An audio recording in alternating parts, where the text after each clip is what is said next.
अनपढ़ आदमी अनुज चौधरी जो सीओ का संबल है, उसको पता ही नहीं है कि भारतवर्ष का इतिहास कितना पुराना है। 2025 से पहले कितनी बार एक साल में 52 जुम्मे आए और जुम्मे के दिन होली आई, और पूर्ववर्ती सरकारों ने ऐसी व्यवस्था सुनिश्चित की कि लोग होली भी मनाएं, हिंदू भाई होली भी मनाएं और मुसलमान भाई हमारे ईद भी मनाएं। सबसे बड़ी बात यह है, योगी आदित्यनाथ की सरकार जाने वाली। योगी आदित्यनाथ को अल्टीमेटम दिया जा चुका है एक तरह से, चाहे आप कहें कि भाई उनको डायरेक्टली दे दिया या इनडायरेक्टली दे दिया है, क्योंकि अभी 1-2 दिन पहले योगी आदित्यनाथ का किसी चैनल पे इंटरव्यू आया। उन्होंने बोला कि मैं अपनी सरकार के रहते हुए गोरखनाथ मंदिर जो है गोरखपुर में, मैं उसमें जाकर सेवा करना चाहता हूँ। मतलब क्या है कि मुख्यमंत्री रहते हुए वो इस्तीफा देकर गोरखनाथ मंदिर की सेवा पीठ में जाकर काम करना चाहते हैं। ये अचानक नहीं हुआ, ये बहुत बड़ा बयान है। भारतीय जनता पार्टी और आरएसएस इस बात के समर्थक हैं कि यदि योगी आदित्यनाथ की सरकार के अंदर कोई अधिकारी इस तरह का बयान देता है कि एक साल में 52 जुम्मे आते हैं और एक दिन होली आती है, अगर मुसलमानों को दिक्कत है कि वो अपने घर पे जाकर नमाज पढ़ें, हो सकता है उनके ऊपर रंग उड़ा दिया जाए, फेंक दिया जाए, उनके कपड़े खराब हो जाए, तो उनकी नमाज अता नहीं होगी उस मस्जिद के अंदर जाकर। मैं पूछना चाहता हूँ मोहन भागवत से, आपने क्यों नहीं योगी आदित्यनाथ का समर्थन किया? आपने क्यों हाथ खड़े कर दिए? क्यों योगी आदित्यनाथ को यह बयान देना पड़ा कि अब मैं जाकर योगी आदित्यनाथ खुद गोरखनाथ मंदिर में जाकर गोरक्षपीठ मंदिर की पूजा अर्चना करके वहाँ पर सेवा भाव करना चाहते हैं? ये मतलब साफ हो चुका है कि ना भारतीय जनता पार्टी चाहती है कि आगे वर्तमान में योगी आदित्यनाथ उत्तर प्रदेश के मुख्यमंत्री रहें, और ना ही आरएसएस इस बात को चाहती है। अनुज चौधरी ने सुरक्षा के लिहाज से कहा कि भैया संभल में दंगे ना हो, क्योंकि पहले ही हो चुके हैं दंगल। मुरादाबाद के दंगे क्यों नहीं रोके? मेरठ के दंगे क्यों नहीं रोके? कन्नौज के दंगे क्यों नहीं रोके? संभल के दंगे क्यों नहीं रोके? कितने दंगे इस देश के अंदर हुए हैं, तो ये बताना पड़ेगा ना। जो अनुज चौधरी जैसे हमारे पहलवान अधिकारी हैं पुलिस के अंदर, और जिसका समर्थन उत्तर प्रदेश के माननीय मुख्यमंत्री योगी आदित्यनाथ जी करते हैं। उत्तर प्रदेश की राजनीति में योगी आदित्यनाथ की हवा निकल चुकी है राजनीति की। योगी आदित्यनाथ का सपना था, और देश की जनता का भी एक सपना था, कुछ हिंदुओं का सपना था, सारों का नहीं था। ये कहते हैं ना आरएसएस वाले, भाजपा वाले, हम हिंदू जगाने आए हैं, हिंदू सो रहा है, हिंदू जाग जाए।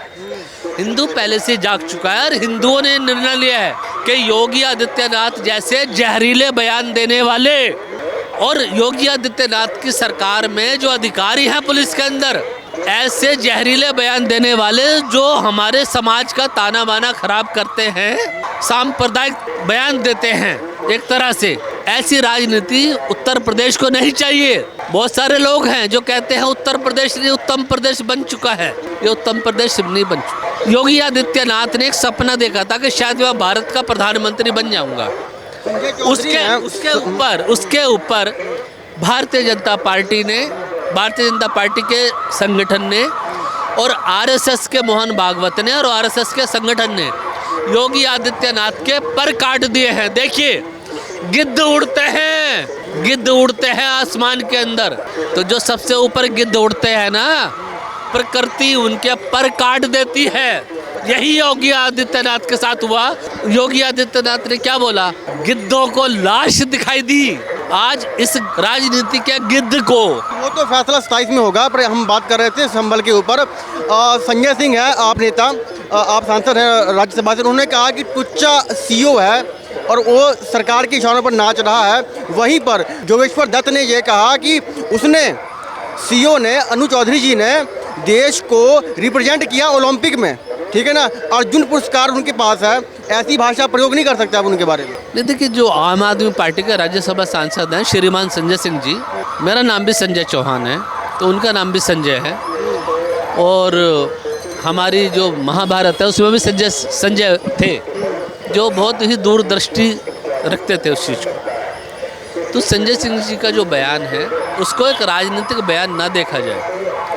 उनका कहने का जो आशय है, उनके जो भाव है, उस पर विचार हमें करना चाहिए। उनका कहने का मतलब ये था, उन्होंने जो अनुज चौधरी सीओ संभल है, टुच्चा शब्द नहीं बोला है, लफंडर बोला है। सॉरी मैं लफंडर बोला, टुच्चा शब्द बोला है। सपा के जो नेता हैं, सांसद हैं चंदौली से, उन्होंने कहा है टुच्चा। बिल्कुल, तो टुच्चा और लफंडर बोलना सही है, दोनों शब्द एक ही जैसी परिभाषा आती है। अनुलोम विलोम जब हम करते हैं किसी भी चीज़ का, हम विलोम शब्द का अर्थ निकालते हैं तो मिल जाता है। तो टुच्चा का मतलब क्या होता है? लफंडर ही होता है। ठीक है। तो उनकी जो परिभाषा है मैं इसका समर्थन करता हूँ, चाहे उन्होंने टुच्चा बोला या लफंडर बोला, बहुत बढ़िया भाषा बोली उन्होंने। क्योंकि राजनीति के अंदर अगर आप नेताओं को उनकी भाषा के, उनके शब्दों के ऊपर विराम नहीं लगाओगे, पूर्ण विराम नहीं लगाओगे, अल्प विराम नहीं लगाओगे, तो ये लोग ऐसी ऐसी भाषा बोलेंगे कि संभल के अंदर सांप्रदायिक दंगे भड़क सकते हैं।